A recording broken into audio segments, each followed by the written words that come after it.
Good afternoon, everyone. How are we doing today? I hope you're all having a beautiful day. The sun is shining here, man. Springtime is almost around the corner. I'm genuinely excited for it. Anyway, today's video, we're going to have a chat about how to price your work, the calculations that you need to do, the things that you need to include, whether it's tooling, all this sort of stuff, so that you can come up with the right amount of money that you need to be charging for your products.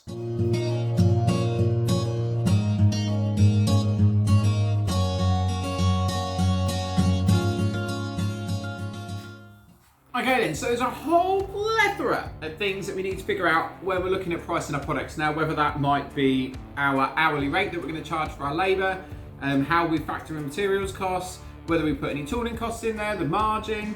Yeah, there's a whole bunch of stuff that we need to figure out and that you should be figuring out before you go and stick a price up on a product. Now, obviously, a lot of this is something that you learn as you go on, and it's something that I've been learning over the last few years, so I thought I would do the video to try and help some people out. We'll see whether it does or not. There is a bit of contention over the pricing and hourly rates. People seem to think that when you're charging £40 an hour, £50 an hour, you're getting £40 or £50 an hour, and you're not. But yeah, so we're gonna have a run through, try and figure it all out. So the first thing you need to figure out then, what are your overheads? Do you have rent? Are you working out of your garage at home? Are you working out of a shed? Are you looking to go to take the next step to go and get yourself a small industrial unit? Is your rent gonna be £700, £400, £300, £1,000 a month? Then you've got your utilities. How much are your utilities gonna be? So you've got your electric, do you have gas? Like in our old place we used to have a massive 48 kilowatt gas furnace heater. I miss that thing. On the ceiling that used to warm the entire 800 square footer just like that. So obviously you've got electric, you've got your gas. Are you going to be running a phone line down there? Do you have phone? Do you have broadband? Are you using your mobile phone? Is that part of your business? Do you have business rates to pay for? You got insurance? If you're selling things to the public, then yes, you should have insurance. And so all of those bits and pieces come together, and that is going to give you an idea of what your hourly rate needs to be. Like I said, your hourly rate that you're charging, it isn't going to be the amount of money that you take home. And that's something that's very important. Quite often I see guys sitting there and they're like, oh, so you've got to charge this amount, and people are like, oh, that's ridiculous. I only get paid £15 an hour or £10 an hour. And it's like, the money that you're charging to price into the project isn't there for you to be taking home, it's there for you to cover all of your bills and bits and pieces. First one is your overheads. Now, the Gosforth Handyman has a great video on how to calculate your overheads. If you apply for his Patreon, which I think you can do for like £1 a month, he's got an awesome spreadsheet on there that helps.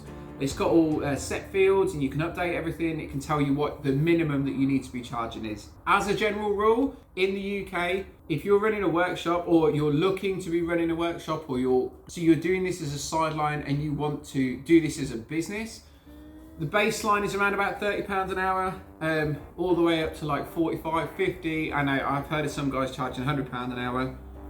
Madness.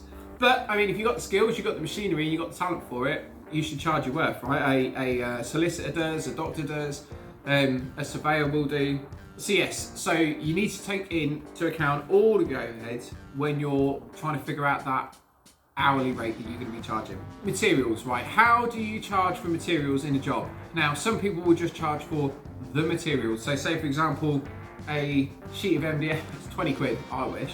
So say for example, a sheet of MDF is 20 quid, right? Now, some people will just charge £20.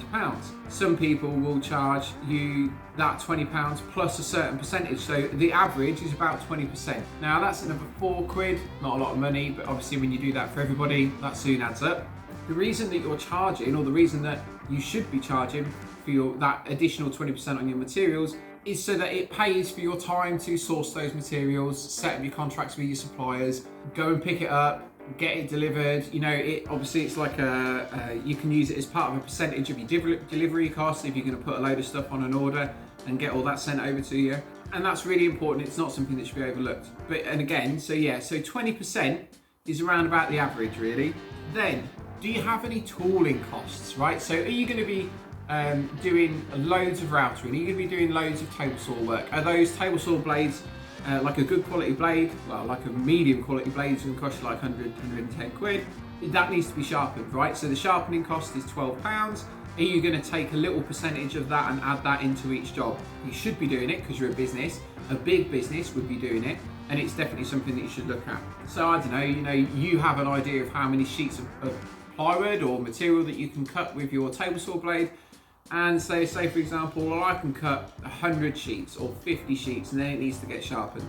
Okay, well it costs £12, so how many sheets am I going to cut? We'll just add that little tooling cost in there. It might be £3, £5, something like that. Then you're going to have your margin, right? So margins are a bit of a difficult one.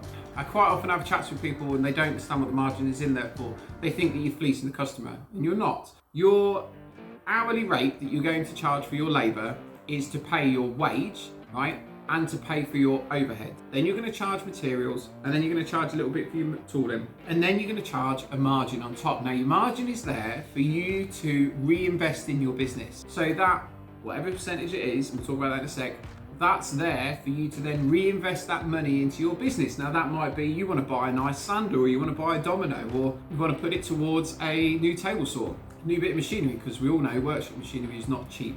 Even the cheap stuff isn't cheap. And that's what the margin is there for. Now, some people will say 50%, some people will pay, some people will say 20%. I personally think like 30-40% is a good margin.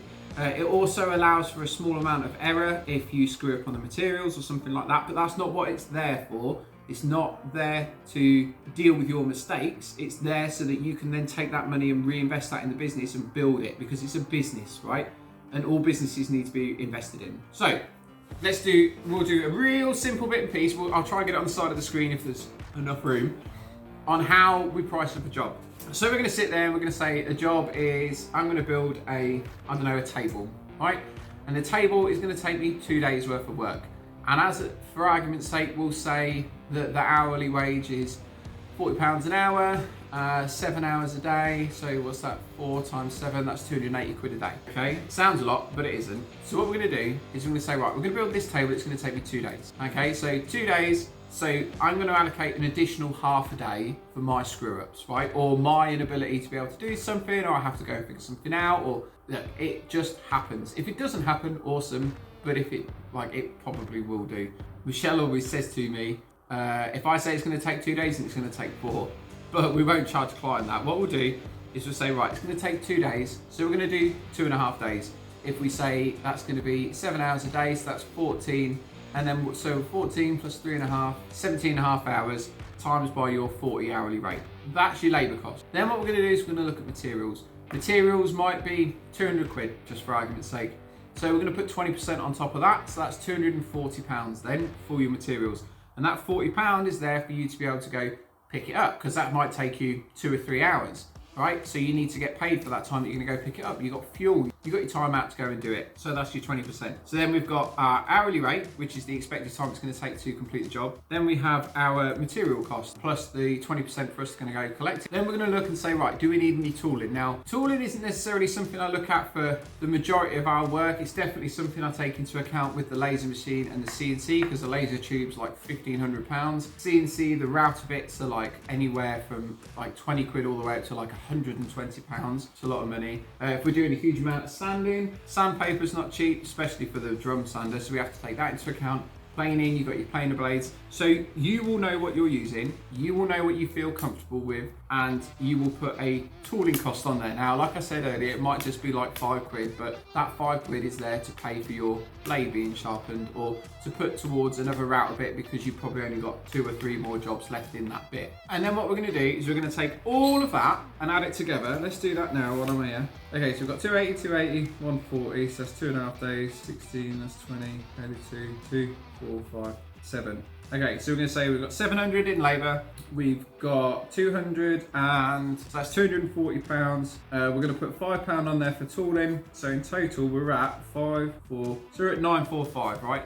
Then we're going to put a 40%, it's going to see if we can do this off the top of our head. So 40%, so we've got 945, so 10% is going to be 94.5. We'll times that by 4, 4 5s are 20, carry the 2, that's 16, 17, 18, carry the 1. 4 times 9 is 36, 37, so that's 378. So we'll take the 378, which is going to be the margin. We're going to add that onto the 945. Okay, so there's our ballpark price for the job, so that's 1323. Now, Does that sound about right for a table? I suppose it does really, for a handmade table. So there's the price for the job. Okay, it's $13.23, so you might round that up, make $13.25, $13.20, whatever you want to do. So that includes your labour, which is your hourly rate for the workshop, the materials, your tooling costs, and then your margin on top. Realistically, that's what you need to be doing. Now, you might sit there and say, well, I'm only just starting out, I don't want to be charging that much. I understand that mindset. The problem that you might have though is I've known guys that do this, and then when they start to get bigger, and because they're working out of their garage, for example, right, they're charging £10 an hour, so they build something great, 200 quid, when in reality that's, I don't know, £600-700 piece of material, product. So like a £600-700 piece of furniture, but they're selling it for 200 quid. They then move, business going well, they quit their job, they move into an industrial unit, they got rent that's £500 a month, they got utilities, now they need to be making £800-900 a month to pay everything before they're even going to make any money. So now they start building furniture, or the client comes back to him and says, hey look, can you make this for me? And he gives them a price which takes into account his overheads and providing a wage for him and everything like that, and the client says no. So he goes to another client, he says, hey look, I've got this piece of furniture, this is what it is. Wow, that's really expensive compared to what you used to do. Yeah, well, you know, things have changed, blah, blah, blah. No, I don't want it. Now, that's not going to be the case with all the clients, but it will be the case for a certain number of them. And that's going to suck, right? Because you're going to put all that effort and time building up a client base, creating skills, buying your machinery, buying your tools, getting your business set up, and then you're going to have to increase your prices to be able to do this, and then it stuffs you. And again, you know, that's why a lot of people make sure to stay underneath the VAT threshold in the UK. I think VAT threshold's like 83,000, because once you go over that, you have to start charging VAT, which then makes you struggle to be good competition for the people that don't, because you have to charge an additional 20% on top of all your prices. Okay, so it's that simple. Lots of people will argue with me on it. That seems to be the industry standard for the most part. You know, if you speak to most joiners, most businesses, they're going to say that's how they're going to do it. Some people will be above that, some people will be below that. But in reality, that's sort of where you want to be aiming. By all means, go and check out Rag and Bone Brown Man. Keith, he did a video on it. Go check out Gosforth Handyman. If you check out Jennie and Davies, I'll link to all the videos below. They did a pricing video maybe a year or two ago now. Same thing, you know, we all talk about the same bits and pieces, the same overheads, the same margins. There's little tweaks here and there, but for the most part, it is the way that it is. And it is the way that it is because that's the way that it needs to be for you to be able to provide a business, to pay your bills, keep food on the table, look after your kids.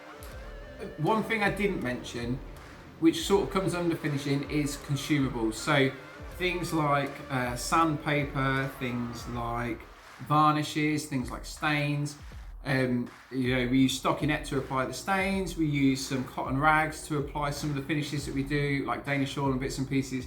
You need to take into account those, but they sort of come under the overheads, but not. So your overheads are your fixed costs every month. Your consumables are the bits and pieces that you're going to use for your specific jobs.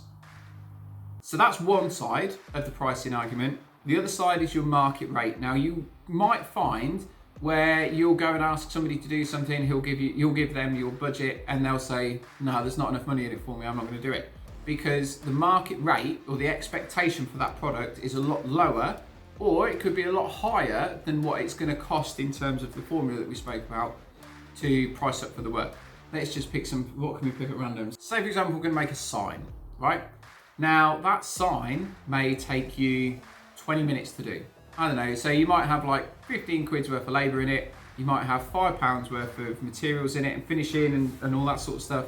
£15 plus £5 worth of materials, your margin, so you're going to see, say 24, we'll say £25 for argument's sake, right? However, you have a look online and these signs are going for 150 quid. So what do? Do you charge £25 or do you charge 150 quid? Now for argument's sake, you could be like, well, I don't want to charge 150 quid, but I'm going to charge 130 or 140. Okay, go for it. You're a business at the end of the day. If you're doing this for fun, that's fine. This video is probably not for you.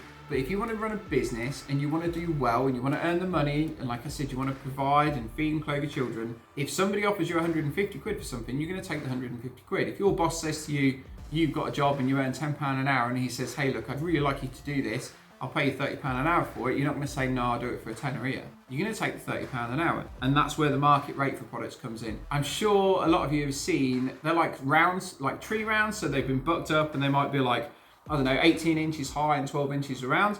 They've stripped all the bark off, covered it in polyurethane, and they charge like, I think I saw one in London for like 250 quid. A ridiculous amount of money for what is a bit of tree. Okay, they've not put any work into it and stripped the bark off and varnished it. But that was the going rate at the time for that product in that area. So of course, you're gonna charge for that. So I think that's a fairly quick run through. I hope I made sense. I hope it does make sense. If I didn't, by all means, let me know below. I do get a lot of pushback from this when I explain to people certain costs, not clients, like clients don't really have a problem with it. I get a lot of pushback from people in the hobby side of the industry looking to move towards the business side of the industry. So they do something for a bit of fun on the weekends and then they want to make it into a job. And they don't understand why we would be charging 30, 40, 50, 60 pounds an hour. It's for those reasons that I detailed below. Like I said, man, go check out Gosforth Handyman's Rag and Bone Brown and Jennie and Davies' video. They've got some really great points in there. They detail all your overheads. They go through it in a little bit more detail than I do. So if you're going to start a business right, taking 20, 40, 60 minutes out of a day to watch a few YouTube videos, get other people's opinions. I always like to try and get a bunch of opinions and then try and figure mine out from the information that has been provided, right? So just like any bit of problem solving, you look at the problem, you try and come up with the solution, you figure out what the best idea is and you go for it. Sometimes it's at one extreme, sometimes it's the other, but for the most part, you're gonna aim straight down the middle, aren't you? And that's kind of what you need to do with this. I hope you've enjoyed the video. I hope I haven't bored you and I hope I haven't turned you against working, like doing this as a business. It's really good fun. It is hard work. So what do you think? Do you think I'm talking rubbish? Do you think I'm on the nail? Do you think that people like me are overcharging and fleecing people? We're not, right? I'll tell you that right now, because I ain't driving around in a brand new Range Rover, am I? So, well, I don't suppose you know what I'm driving around, but I'm not driving around a brand new Range Rover. So yeah, please let me know what you think below. Like I said, if you think I'm hit the nail on the head, please let me know. If you think I'm talking rubbish, let me know as well. We can all have a constructive conversation. You act like you'll get chucked off, but I'm up for a proper conversation with people. If you have a look at all my videos, I do my best to reply to all the comments that I can. So yeah, drop something below. You'll have an awesome day. If you enjoyed the video, please hit the like button. Please subscribe, please share the video, because all of it helps with the algorithm. You'll have a good one. You take it easy, and I shall catch you on the next video.